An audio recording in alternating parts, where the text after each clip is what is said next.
दोस्तों assignment problem में आज का हमारा टॉपिक रहने वाला है अनबैलेंस्ड असाइनमेंट प्रॉब्लम्स, यानी ऐसी प्रॉब्लम जो बैलेंस ना हो। यानी अभी तक जो हमने डिस्कस की है वो सभी बैलेंस थी, और आज हम बात करेंगे कि अगर अनबैलेंस्ड होंगी तो हम किस तरीके से उसको ऑप्टिमल सॉल्यूशन तक पहुंचा पाएंगे। तो सबसे पहले बात करेंगे कि प्रॉब्लम क्या है और उस प्रॉब्लम का पता कैसे चलेगा कि वो अनबैलेंस्ड है या बैलेंस्ड है। हमारे पास जो प्रॉब्लम है उस प्रॉब्लम में देखना होगा कि क्या कंडीशन दी गई है। कंडीशन ये है कि जॉब्स हमारे पास हैं 5 और उन जॉब्स को करने के लिए मशीन्स हमारे पास 4 हैं। अब यहीं पर हम इसको थोड़ा सा पहचान कर सकते हैं कि अगर जॉब्स हमारे पास 5 हैं यानी रो हमारे पास 5 हैं और उसी प्रॉब्लम को सोल्व करने के लिए जो मशीन हमारे पास दी गई हैं वो हैं 4, तो ये हुआ यहाँ पर अनबैलेंस्ड। यानी जितनी हमारे पास जॉब हैं या तो उतनी ही मशीनें हों या जितनी मशीनें हैं उतनी ही जॉब होनी चाहिए, या ये कह सकते हैं रो इज इक्वल टू कॉलम, यानी जितनी रो होंगी उतने ही यहाँ पर हमारे पास कॉलम होंगे, तभी हम इस प्रॉब्लम को सोल्व कर पाएंगे। अब जब ये कंडीशन आ गई कि हमारे पास प्रॉब्लम में कमियां हैं, अनबैलेंस्ड है, तो उसको हम कैसे सोल्व करेंगे। प्रॉब्लम को पहले पढ़ लेते हैं और उसके बाद इसमें आगे बढ़ते हैं कि क्या इसमें हम नया काम करने वाले हैं। 5 जॉब हैं, 4 मशीनें हैं, उनको ऑपरेट करने के लिए मशीन को जो कॉस्ट आ रही है वो हर जॉब पे इस तरीके से दी गई है, और उसने हमसे पूछा है फाइंड द ऑप्टिमल सॉल्यूशन, यानी कि हमें इसका एक फाइनल आंसर बताइए कि मिनिमम जो कॉस्ट होगी वो क्या आएगी। या दूसरी बात उसने पूछी है also find which job will be left unassigned, यानी कि ऐसी कौन सी जॉब है जिसको मशीन कर ही नहीं पाएगी या जिसको मशीन नहीं करेगी। यानी हम ये कह सकते हैं कि इनमें से किसी एक जॉब को उसे छोड़ना होगा। यहाँ पर प्रॉब्लम ये है कि मशीनें 4 हैं, तो हम ये कहेंगे कि 4 जॉब अगर 4 मशीनों पे होंगी तो इनमें से किसी एक जॉब को, क्योंकि ये 5 जॉब हैं तो एक जॉब को हमें इसमें से लेफ्ट करना होगा, तो वो जॉब कौन सी है वो भी हमें बताना है। तो सबसे पहली जो इसमें कंडीशन है वो ये है कि हमें ये देखना होगा कि प्रॉब्लम में कमी किधर है, यानी रो में कमी है या कॉलम में कमी है। अब यहाँ देख सकते हैं कि रो हमारे पास है 5 और कॉलम है हमारे पास 4, तो कमी जो है यहाँ पर कॉलम के साथ है। तो यहाँ हम एक थोड़ा सा इसमें काम करने वाले हैं नंबर 5, और यहाँ हम अपने पास से एक नया कॉलम तैयार कर देंगे जिसको हम कहते हैं डमी। यानी इस डमी कॉलम को हमें अपने पास से ही रेडी कर लेना है, अपने पास से इसमें ऐड कर देना है, और इसके बाद यहाँ पर जो इसकी कॉस्ट होगी वो भी हमें अपने पास से ही यहाँ पर लिख देना है। और वो क्या लिखेंगे, वो हम लिखेंगे 0। यानी अगर कॉलम में कमी है तो डमी कॉलम इंक्रीज किया जाएगा और उसमें कॉस्ट भी होगी वो 0 होगी, क्योंकि जब वहाँ पर कोई मशीन है ही नहीं तो उस मशीन की कोई कॉस्ट भी नहीं हो सकती, और जब उसकी कोई कॉस्ट नहीं होगी तो हम यहाँ पर उसको 0 मान लेंगे। ऐसे ही ये मान लीजिए कि अगर ये मशीन यहाँ पर 5 हो और ये जॉब हमारे पास 4 हो, तो ये जो जॉब है हमारी यहाँ पर इस तरह से आएगी, और इसके बाद फिर हम देखना होगा कि 5 हमारे पास कॉलम है, 4 रो हैं, तो एक रो यहाँ पर आ जाएगी ई के नाम से या डमी, इस तरह से लिख देंगे, और यहाँ पर फिर हम लिखेंगे सभी जगह पर 0। तो ये हमारी कंडीशन है जो मैंने आपको दोनों समझा दी है कि या अगर कॉलम में कमी आएगी तो इस तरह से कॉलम को हम अपने पास से इंक्रीज़ कर लेंगे, और अगर रो में कमी आएगी तो इस तरह से हम रो को भी इंक्रीज़ कर लेंगे। अब कर लेते हैं इसमें शुरुआत। सबसे पहला काम क्या है, रो रिडक्शन। हर रो में मिनिमम वैल्यू क्या है। अब आप देख सकते हैं कि जब यहाँ पर 0 नहीं थी तब हमें यहाँ पर चूज़ करना था। अब यहाँ आप देखेंगे पहली रो में 0 हमें मिल रही है, तो ये 0 मिनिमम हो जाएगी। अब इस 0 को ही हमें बाकी सभी वैल्यू से लेस करना होगा। तो जब इस 0 को सभी वैल्यू से लेस करोगे तो सब कुछ सेम आ जाएगा। कैसे, 13 माइनस 0, तो वैल्यू कितनी आएगी 13, 14 माइनस 0 14, 16 माइनस 0 16, 10 माइनस 0 10 और 0 माइनस 0 0। तो यानी मैं ये कह सकता हूँ यहाँ पर कि जब सभी रो में लास्ट में या मिनिमम जो वैल्यू है वो 0 है तो कुछ भी इसमें कहने की ज़रूरत नहीं है। आप अगर देखें ए का हमने काम कर दिया, बी को चेक कर लीजिए, बी में मिनिमम वैल्यू क्या है 0। अब 0 को आप किसी वैल्यू से लेस करोगे तो सेम आ जाएगा।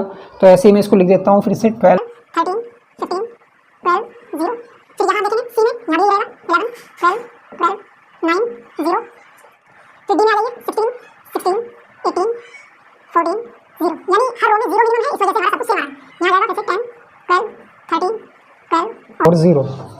रो रिडक्शन हो चुका, और अब हम चलते हैं सेकंड स्टेप पे। वो क्या है हमारा, कॉलम रिडक्शन।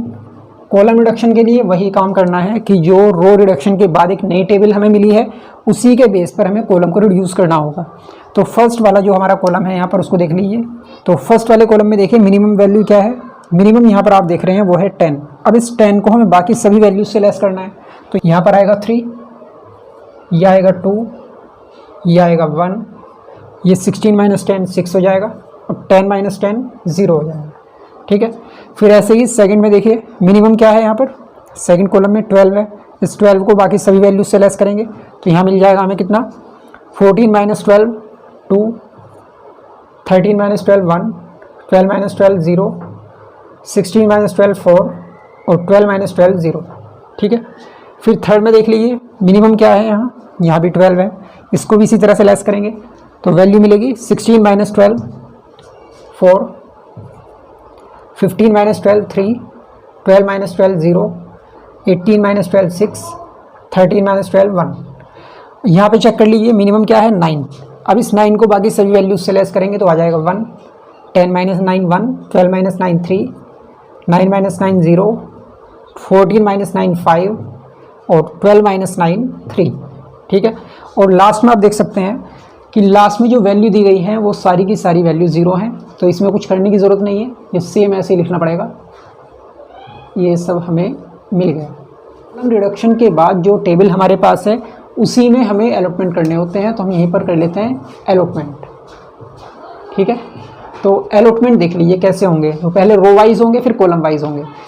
फर्स्ट वाली रो में मिनिमम वैल्यू क्या देखी जाएगी, 0 देखी जाएगी, यानी कि जहाँ पर 0 मिल जाएगी वहीं पर एलोटमेंट हो जाएगा। तो फर्स्ट वाली रो में सिंगल 0 मिलेगी, हमने देख लिया मिल गई है, और वो रो 0 जिस कॉलम में है, हमने रो में चेक किया सिंगल 0 मिल गई है। अब वो 0 जिस कॉलम में है उस कॉलम में और कोई 0 होगी तो उसे कैंसिल करना होगा, तो यहाँ पर एक से ज़्यादा 0 थी, हमने उन सबको कैंसिल कर दिया। अब हम चलते हैं सेकंड वाली रो में। सेकंड वाली रो में सिंगल 0 नहीं है, जो थी वो क्रॉस हो गई है, तो अब हम इसको छोड़ देंगे, आगे आ जाएंगे। थर्ड वाली रो में सिंगल 0 नहीं है, एक से ज़्यादा है, छोड़ देंगे। फोर्थ वाली रो में सिंगल 0 नहीं है, छोड़ देंगे। फिफ्थ वाली रो में सिंगल 0 नहीं है, छोड़ देंगे। इसके बाद रो के हिसाब से हमने जब कर लिया, अब कॉलम के हिसाब से देखेंगे। फर्स्ट वाले कॉलम में सिंगल 0 हमें मिल गई है, फर्स्ट वाले कॉलम में सिंगल 0 मिली है हमें लास्ट में यहाँ, और एलोटमेंट के बाद अब हम देखेंगे कि इसमें कोई और 0 है क्या, रो में है, हमने कैंसिल कर दिया। अब हम चलते हैं सेकंड वाले कॉलम में। सेकंड वाले कॉलम में सिंगल 0 आप देखेंगे मिल गई है, क्योंकि एक से ज़्यादा थी, 2 थी, तो हमने एक कैंसिल कर दी है, हो गई है वो। तो अब जो बची है सेकंड वाले कॉलम में सिंगल 0 वो मिल गई है। अब ये जिस रो में है उसमें कोई और 0 है, हमने कैंसिल कर दी। ठीक है, थर्ड वाले कॉलम में सिंगल 0 नहीं है, फोर्थ वाले में सिंगल 0 नहीं है, फिफ्थ वाले में असाइनमेंट हो चुका, तो अब देखने की ज़रूरत नहीं है। अब आप चेक करेंगे कि क्या सारी 0 एलोट हो गई हैं या क्रॉस हो गई हैं, तो आप देख रहे हैं सारी 0 एलोट हो गई हैं या क्रॉस हो गई हैं। यहाँ एक क्वेश्चन ये भी है कि अगर सारी रो और कॉलम वाइज 0 को एलोटमेंट या क्रॉस करने के बाद भी अगर कोई 0 बची हुई है तो फिर से हम दोबारा रिपीट कर देंगे, पहले रो के हिसाब से फिर कॉलम के हिसाब से। ठीक है, जब तक हम सारी 0 को क्रॉस ना कर दें या एलोट ना कर दें तब तक हमें इस काम को नहीं छोड़ना है, हम आगे नहीं बढ़ेंगे। ठीक है, तो अब आते हैं इसमें आगे। अगला जो इसमें स्टेप था वो क्या था कि ऐसी कौन सी रो है जिसमें असाइनमेंट नहीं हुआ है, तो उस रो को चेक कर लीजिए कौन सी है। एक तो फर्स्ट वाली में असाइनमेंट हो गया, थर्ड में हो गया और लास्ट में हो गया। सेकंड में असाइनमेंट नहीं हुआ, हमने इस पर टिक कर दिया कि ये वाली रो है जिस पर असाइनमेंट नहीं हुआ है। ऐसे ही डी रो है जिसमें असाइनमेंट नहीं हुआ, इस पर हमने टिक कर दिया। ठीक है, अब हमें देखना है कि जिस रो पे टिक किया उसमें 0 कहाँ पर है जो क्रॉस हो गई। अब आप देखेंगे इसमें 0 यहाँ पर है, कहीं और नहीं है। जो एक और ये डी है इसमें यहाँ पर है, कहीं और नहीं है। तो आप पहले वाले के हिसाब से चलेंगे, हमने देखा यहाँ पर 0 है जो कट हो चुकी, इसमें कहीं और नहीं है, तो ये 0 जिस कॉलम में है उस पर टिक कर देंगे। ठीक है, हमने टिक कर दिया। और इसमें जहाँ पर हमने टिक किया उसमें देखेंगे कि इस कॉलम में असाइनमेंट कहाँ है। असाइनमेंट है इसमें सबसे स्टार्टिंग में, तो इस पे भी हमें इस रो पे टिक कर देना है। तीनों रूल समझ आ गए। पहला रूल ये है कि हमने उस रो पे टिक करना है जिसमें असाइनमेंट नहीं है, हमने टिक कर दिया। उसके बाद हमने देखना है कि वहाँ पर उस रो में कटिंग वाली 0 कहाँ पर है, जिस 0 को हम क्रॉस कर चुके हैं। हमने देखा वो यहाँ है, तो ये 0 जिस कॉलम में है उस कॉलम पे टिक करना है, हमने कर दिया। इसके बाद ये देखना है जिस कॉलम पे टिक किया तो उसमें असाइनमेंट कहाँ पर है। अब असाइनमेंट जहाँ भी है उस असाइनमेंट के सामने रो पर टिक करना है। ये 3 टिक हो गए, तो ये पहले वाले के हिसाब से हुआ। अब सेकंड के हिसाब से आ जाइए। डी जो हमारी रो थी इसमें देखिए 0 कहाँ पर है, 0 यहाँ पर है, तो ये 0 जिस कॉलम में है वहाँ पर टिक करेंगे, हमने कर दिया, ये हो गया। ठीक है, इसके बाद जिस कॉलम पे टिक किया उसमें असाइनमेंट कहाँ है, असाइनमेंट यहाँ पर है, तो ये असाइनमेंट जिस रो में है वहाँ पर टिक करना है। यहाँ पर हमने कर दिया, दोनों के हिसाब से हमने काम कर दिया, और यहाँ पर ये दोनों के लिए सेम कंडीशन थी, इस वजह से ये डबल हुआ है। ठीक है, तो अब हम चलते हैं इसमें आगे। अगला स्टेप क्या था, टिक को लगाने के बाद ये देखना है कि मिनिमम नंबर ऑफ लाइन को ड्रॉ करके हमें सारी ज़ीरो को कवर कर देना है। और सारी ज़ीरो कवर कैसे होंगी, उसके लिए रूल ये है कि जिन रो पे हम टिक कर चुके हैं, जैसे फर्स्ट, सेकंड और फोर्थ, जिस रो पे टिक हो गया उसमें ज़ीरो को कवर करने के लिए ऐसे लाइन नहीं खींचेंगे इस तरीके से। ठीक है, लेकिन जिस कॉलम पे टिक हो गया है उसमें हमें इस तरीके से लाइन को ड्रॉ करना होगा, ये हमारा इसमें रूल है। तो हम सबसे पहले ये काम करते हैं, ज़ीरो कवर करने के लिए हमने लाइन को ड्रॉ कर दिया। ठीक है, अब दूसरी कंडीशन क्या है कि हमें बाकी जो अदर ज़ीरो हैं उनको भी हमें लाइन को ड्रॉ करना है। अब लाइन को ड्रॉ करने के लिए फिर से देखेंगे कि यहाँ पर रेस्ट्रिक्शन है, यहाँ पर है, और यहाँ पर कोई ज़ीरो है भी नहीं, तो हमें यहाँ पर ज़रूरत भी नहीं है। लेकिन यहाँ आप देखेंगे कि एक लाइन आप इस तरह से अगर ड्रॉ कर देते हैं तो आपकी ये सारी ज़ीरो कवर हो जाएंगी। ठीक है, फिर आप देखेंगे क्या यहाँ पर ज़ीरो है, कोई नहीं है, यहाँ पर ज़ीरो है। अगर आप ऐसे लाइन ड्रॉ करोगे तो एक और एक दो, आपको दो लाइनें ड्रॉ करनी होंगी, और एक ये तीन और एक ये चार लाइनें आपकी ड्रॉ हो जाएंगी। लेकिन वो कितनी होंगी मैक्सिमम, वो मैक्सिमम हो सकती हैं तीन, यानी जितने आपके असाइनमेंट हैं आप लाइन ड्रॉ कर सकते हैं मैक्सिमम तीन। तो अब यहाँ पर कंडीशन ये है कि आप ज़ीरो को कवर करने के लिए ऐसे लाइन ड्रॉ नहीं कर सकते, आपको इस तरह से करना होगा। अब जैसे ही आप ये करेंगे, आप इसके बाद देखते हैं कि सब ज़ीरो पे आपने लाइन को ड्रॉ कर दिया है। तो अब यहाँ पर आपका अगला स्टेप बनता है नई मैट्रिक्स को तैयार करने का। अब हमें यहाँ पर नई मैट्रिक्स तैयार करनी है, number 3 new matrix. New matrix के लिए रूल क्या है, जो हमारी टेबल है उस टेबल में अनकवर्ड वैल्यू कौन सी है। अब अनकवर्ड वैल्यूज़ देखिए ये सारी हैं जिस पर कोई भी लाइन नहीं है। अब इन सभी अनकवर्ड वैल्यू में मिनिमम वैल्यू क्या है, इन अनकवर्ड वैल्यू में आप देख सकते हैं मिनिमम वैल्यू 1 है। तो इस 1 को हमें बाकी सभी अनकवर्ड वैल्यू से लेस कर देना है, और जो आएगा उसको वहीं पर लिख देना है जहाँ पर उसकी वैल्यू है। ठीक है, तो कर लेते हैं इसको। पहले मैं इस मैट्रिक्स को तैयार कर लेता हूँ बाहर से। ये देखेंगे यहाँ पर 3 - 1 करेंगे तो बचेगा कितना भाई, 2 आ जाएगा। 2 - 1 1 आ जाएगा। 4 - 1 3 आ जाएगा। 1 - 1 0 आ जाएगा। ठीक है, इसके बाद यहाँ पर 2 - 1 1, 1 - 1 0, 3 - 1 2, 3 - 1 2।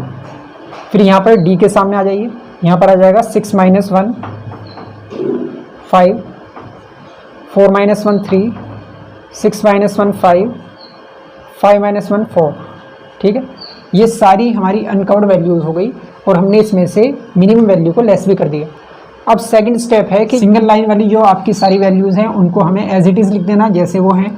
तो सी के लिए आप देखेंगे यहाँ पर कितना है 1, तो ये सेम रहेगा। 0 आपका सेम रहेगा, ये भी 0 आपका सेम रहेगा, और ये भी 0 आपका सेम रहेगा। ठीक है, इसके बाद नीचे आ जाइए, ई के सामने यहाँ पर 0, ये सेम रहेगा, ये 0 सिंगल लाइन है सेम रहेगा, 1 सेम रहेगा, 3 सेम रहेगा। ठीक है, इसके बाद आप देखेंगे ऊपर यहाँ पर सिंगल लाइन है 0 सेम, ये फिर से 0, ये भी सेम, यहाँ पर 0 है और उस पर डबल क्रॉस है। तो यहाँ पर वो मिनिमम वैल्यू जो हमने बाकी अनकवर्ड वैल्यू से लेस की थी, यहाँ पर उसको ऐड कर देंगे तो कितना हो जाएगा 1। फिर यहाँ पर सिंगल लाइन है सेम आ जाएगा, और यहाँ पर डबल क्रॉस है फिर से 1 आ जाएगा, और आपकी ये टेबल भी तैयार हो गई है। अब इसके बाद हमारा फिर से वही वाला एक रूटीन रहेगा कि हम इसमें फिर से रो और कॉलम वाइज अलॉटमेंट करेंगे और इसमें असाइनमेंट करेंगे।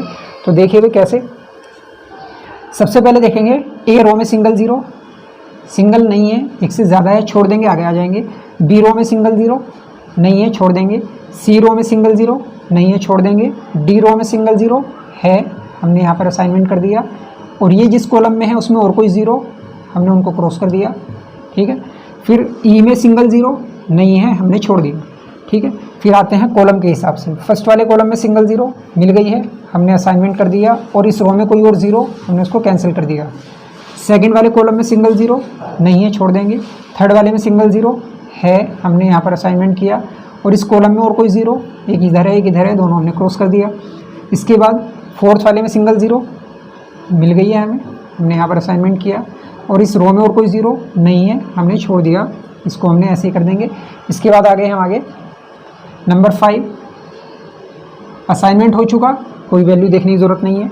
अब असाइनमेंट यहाँ तक हमारे रो के और कॉलम के हिसाब से कंप्लीट हो गए हैं। अब देखेंगे अभी भी आपकी एक ज़ीरो जो है यहाँ पर बची हुई है, जिस पर ना असाइनमेंट हुआ है और ना ही वो क्रॉस हुई है। तो फिर से हम रो के हिसाब से आएंगे। फर्स्ट वाली रो में आप देखेंगे असाइनमेंट हो गया, देखने की ज़रूरत नहीं है। सेकंड वाली रो में सिंगल ज़ीरो, हाँ है, हमने यहाँ पर असाइनमेंट कर दिया। और इस कॉलम में और कोई ज़ीरो, पहले से ही वो क्रॉस हो चुकी हैं तो अब दोबारा देने की ज़रूरत नहीं है। तो अब हम देखेंगे कि यहाँ पर सारी ज़ीरो या तो क्रॉस हो गई हैं या सारे अलॉटमेंट हो गए हैं। अब देखेंगे कि ये अलॉटमेंट हमारे ऑप्टिमम है या नहीं है। तो चेक कीजिए यहाँ पर 1 2 3 4 5। अब यहाँ रो और कॉलम जो हमने बैलेंस कर लिया था, जिनको 5 थे, तो 5 रो और 5 कॉलम के लिए 5 ही अलॉटमेंट्स हमें मिलने चाहिए थे, वो आ गए हैं। ऑप्टिमम असाइनमेंट के लिए अब यहाँ पर देख लीजिए कि हमने किस तरह से अलॉटमेंट किया है। ए को हमने क्या दिया, फोर्थ, A2 फोर्थ। बी को मिला है सेकंड, B2 सेकंड। सी को मिला है थर्ड, C2 थर्ड। ठीक है। डी को मिला है फिफ्थ यानी डमी, D2 फिफ्थ, आगे इसके लिख देंगे डमी। ई को मिला है फर्स्ट, E2 फर्स्ट। अब इनमें जो इनकी एक्चुअल वैल्यू है वो कहाँ से मिलेगी, मेन टेबल से मिलेगी। तो चेक करेंगे यहाँ पर ए को मिला है फोर्थ, तो ए के फोर्थ में क्या वैल्यू है, वो है आपकी 10।